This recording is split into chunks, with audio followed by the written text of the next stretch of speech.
మీ పేరు నాకు ఇప్పుడు వెంకటకృష్ణ గారి పేరు నాకు కనపడకూడదు, అంతే అంతే. దానికి నేను అవతల వాడిని చంపేస్తానా నాకు సంబంధం లేదు, కూల్చేస్తానా సంబంధం ఏమీ లేదు.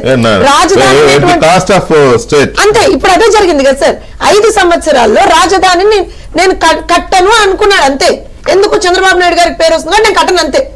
అంటే అది దాన్ని మారామన్నాలో చాలా మంది చెప్పారు మూర్ఖత్వం అని, లేకపోతే ఇది మంచిది కాదు. బాలకోటే గారు లాంటి ఎంతో మంది పెద్దలు నిజానికి కూడా స్టార్టింగ్ లో చాలా మంచిగా చెప్పారు సార్, మారవయ్యా బాబు మారవయ్యా బాబు అంటే ఏంటి మారేది, నువ్వెవడే నాకు ప్రతివాణి నువ్వెవడే నాకు చెప్పడానికి. జర్నలిస్టులు సైతం ప్రతి వాళ్ళ మీద కేసులు పెట్టారు. సో ఇదంతా ఇప్పుడు అదేదైతే మనం చూస్తున్నాం వెంకటకృష్ణ గారు 104 and 9 the leads that we are seeing, it clearly shows సునామీయా ఇంకోట అనేటువంటిది ఒక్క నిమిషం పక్కన పెడితే సార్, ప్రతి గడప ఇవాళ రోజున పసుపు రాసుకుంటుందండి. ప్రతి గుండెకి గాయమైంది ఆంధ్రప్రదేశ్ రాష్ట్రంలో, ప్రతి గుండెకి గాయమైంది. పసుపే పెడుతున్నాం ఇవాళ, ప్రజలు పసుపే పెడుతున్నారు. అందుకనే గాయమైనటువంటి ప్రతి గుండెకి పసుపు పెడుతున్నారు. ఆ గాయాన్ని నయం చేసుకుంటున్నారు ప్రజలు. ఎందుకనంటే ఇందాక మీరు చెప్పారు సార్, మా విజయమా ఇంకోళ్ళ విజయమా కాదు, ఇది ప్రజా విజయం.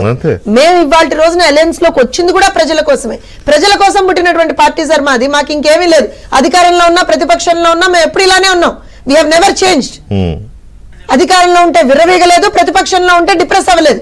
ప్రజలకి ఏదైతే కావాలో, ప్రజలకి మంచి అనుకుంటే చేసాం, ఎంత దూరమైనా వెళ్ళాం.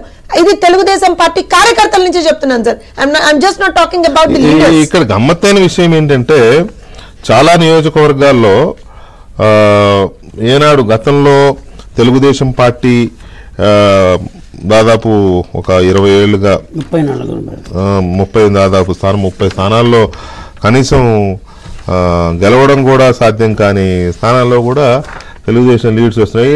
It is an indication sir. Polling రోజున చాలా చోట్ల పోలింగ్ అంటే కొన్ని ఇది వరకు ఉన్న సర్కమ్స్టాన్సెస్ ప్రకారంగా కొన్ని బూత్స్ లో అసలు పోలింగ్ ఏజెంట్స్ లో కూర్చోబెట్టగలిగే వాళ్ళం కాదు సార్. ఈసారి తలలకి నెత్తురోడుతూ కూడా పోలింగ్ ఏజెంట్లు కూర్చున్నారు సార్. అది ఇవాళ ఉన్నటువంటి కసి. ప్రజల కోసం మేము పనిచేయాలి అనుకున్నప్పుడు అంతకు దిగుతాను సార్, అందులో డౌట్ లేదు. రైట్. ఒకసారి మనం అప్డేట్ చూద్దామండి. నేషనల్ లీడ్స్ చూస్తే ఉత్తరప్రదేశ్ సుల్తాన్పూర్ లో మేనకా గాంధీ వెనుకంజలో ఉన్నారు. అండ్ ఓవరాల్ గా లోక్సభ ఫలితాల్లో ఎన్డీఏ ఆధిక్యంలో కొనసాగుతోంది. వారణాసిలో ప్రధాని మోదీ ముందంజ, అండ్ గాంధీనగర్ లో అమిత్ షా ముందంజ, న్యూఢిల్లీలో బాన్సురి స్వరాజ్ ముందంజ, అమేథీలో స్మృతి ఇరానీ ముందంజ అమేథీలో, అండ్ రాయ్బరేలీ వాయనాడులో రాహుల్ గాంధీ ముందంజ. ఇది కొంచెం గుడ్ సైన్. పోయినసారి అక్కడ ఓడిపోయిన ఇది కదా, కాబట్టి ఈసారి 2 చోట్ల మరి చూడాలి ఇది కంటిన్యూ అవుతుందా ఈ లీడ్స్ లాస్ట్ వరకు అనేది ఒకటి.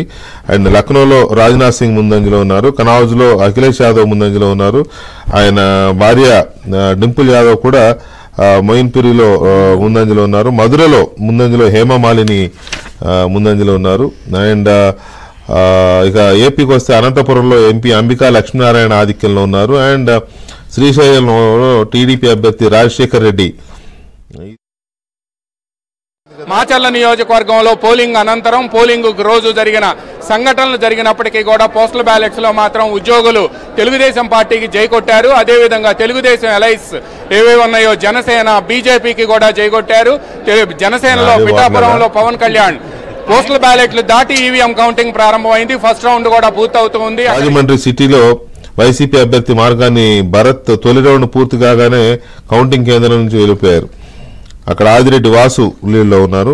అండ్ అనంతపురం అర్బన్ లో దగ్గుబాటి వెంకటేశ్వర ప్రసాద్ ముందంజలో ఉన్నారు. రాప్తాడులో పరిటాల సునీత. ఈ రాప్తాడు ఒక కీలకమైన కాన్స్టిట్యున్సీ, ఎందుకంటే అక్కడ రాప్తాడులో వైసీపీ అభ్యర్థిగా ఉన్న ఆయన బ్రదర్స్ చేస్తున్న కొంత హల్చల్ జనాన్ని భయపెట్టింది. అయినా కూడా అక్కడ